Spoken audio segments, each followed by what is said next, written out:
तो पिछले शॉर्ट्स में हमने conventional and non conventional power resources में डिफरेंस को समझा था एंड इन कंटिन्यूएशन अब हम कन्वेंशनल पावर रिसोर्सेज को डिटेल में समझेंगे।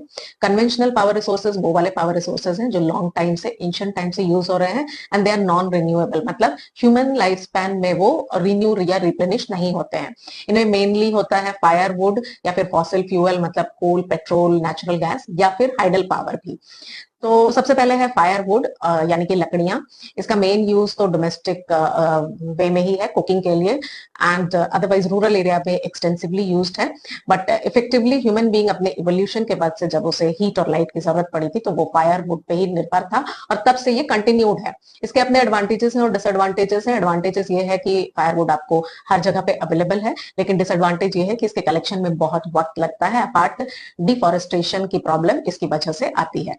Now the next is fossil fuel. Fossil fuel basically dead plants और animals जो हैं वो अर्थ क्रस्ट के अंदर दब गए और हजारों वर्षों तक दबे रहे और हीट और प्रेशर के बाद वो फ्यूल में कन्वर्ट हो गए, तो इसे कहते हैं फॉसिल फ्यूल। तो इसमें मेनली कोल, पेट्रोल और नेचुरल गैस आते हैं। तो कोल जो है वो सबसे ज्यादा पाया जाने वाला फॉसिल फ्यूल है और इसका यूज भी सबसे ज्यादा एक्सटेंसिव होता है। Iron and steel industry and steam engine में इसी का यूज होता है। कोल से जो इलेक्ट्रिसिटी जनरेट होती है उसे हम थर्मल पावर कहते हैं।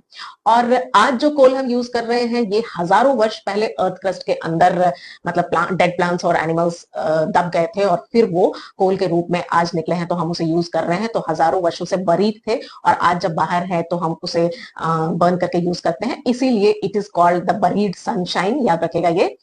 देन मेन कंट्रीज वर्ल्ड में जो कोल प्रोड्यूस करती है, मतलब जहां कोल पाया जाता है, वो है China, Russia, Germany and India. India में कौन से स्टेट्स में कोल पाया जाता है ये आप मुझे कमेंट बॉक्स में फटाफट बताओ। Now the next is petroleum. Petroleum को हम ब्लैक गोल्ड भी कहते हैं। गोल्ड इसलिए क्योंकि वैल्यूएबल है, ब्लैक इसलिए क्योंकि ये अर्थ क्रस्ट के अंदर से जब निकलता है तो ब्लैक इन कलर होता है। लेकिन पेट्रोलियम और पेट्रोल दो अलग अलग वर्ड हैं। जो लिक्विड रॉ फॉर्म में विथ इंप्योरिटीज अर्थ क्रस्ट के अंदर से निकलता है उसे पेट्रोलियम कहते हैं और इसे ड्रिलिंग से करके निकालने के बाद पाइपलाइन के थ्रू रिफाइनरी में भेजा जाता है, जहां पर इसे रिफाइन करके जो लिक्विड बनता है उसे पेट्रोल बोलते हैं।